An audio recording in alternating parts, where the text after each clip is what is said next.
have far outpaced the instruments of peace, we renew our pledge of support to prevent it from becoming merely a forum for invective, to strengthen its shield of the new and the weak, and to enlarge the area in which its writ may run.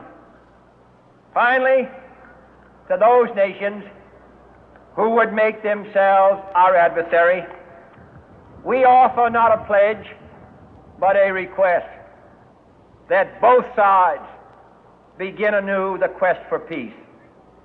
Before the dark powers of destruction, unleashed by science, engulf all humanity in planned or accidental self-destruction, we dare not tempt them with weakness, for only when our arms are sufficient beyond doubt can we be certain beyond doubt that they will never be employed.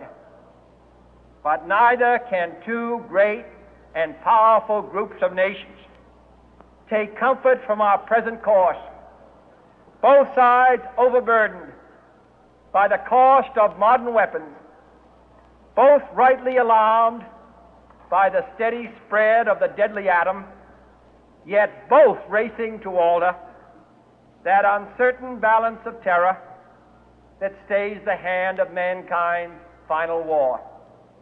So let us begin anew, remembering on both sides that civility is not a sign of weakness, and sincerity is always subject to proof. Let us never negotiate out of fear, but let us never fear to negotiate.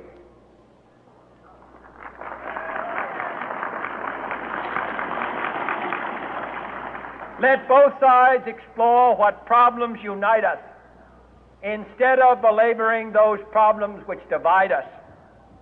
Let both sides, for the first time, formulate serious and precise proposals for the inspection and control of arms, and bring the absolute power to destroy other nations under the absolute control of all nations.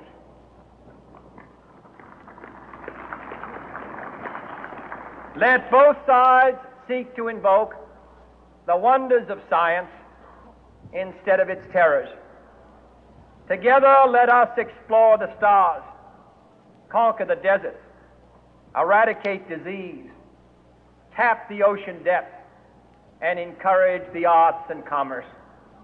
Let both sides unite to heed in all corners of the earth the command of Isaiah to undo the heavy burden and let the oppressed go free.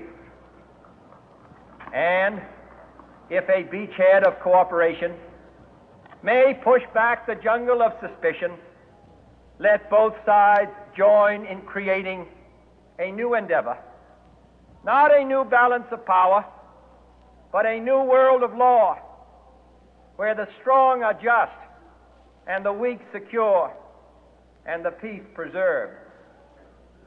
All this will not be finished in the first 100 days, nor will it be finished in the first 1,000 days, nor in the life of this administration, nor even perhaps in our lifetime on this planet.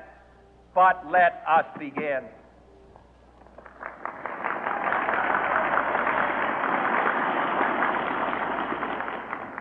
In your hands, my fellow citizens, more than mine, will rest the final success or failure of our course.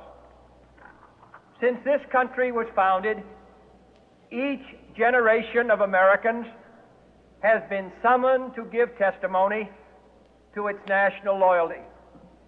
The graves of young Americans who answered the call to service surround the globe.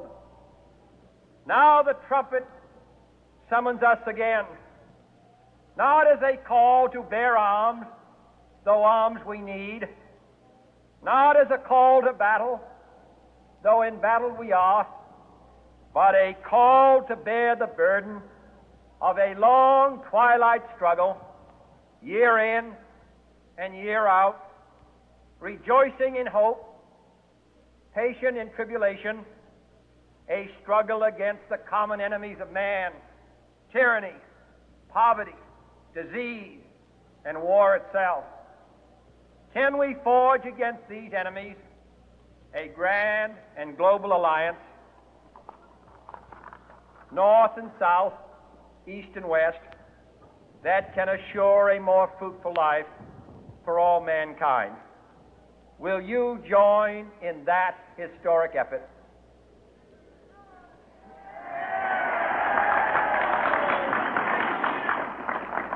In the long history of the world, only a few generations have been granted the role of defending freedom in its hour of maximum danger. I do not shrink from this responsibility. I welcome it.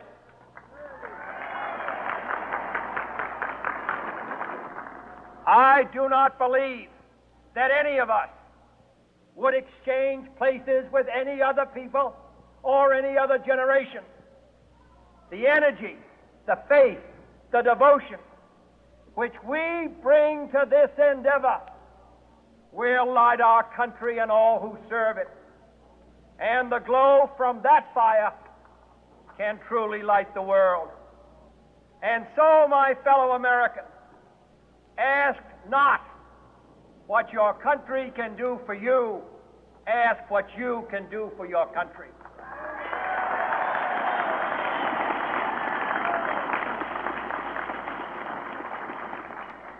My fellow citizens of the world, ask not what America will do for you, but what together we can do for the freedom of man.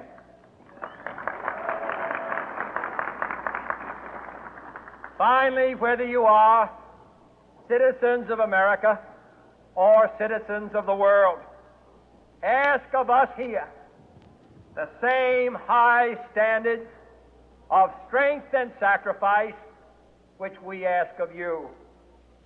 With a good conscience, our only sure reward, with history the final judge of our deeds, let us go forth to lead the land we love, asking His blessing and His help, but knowing that here on earth God's work must truly be our own.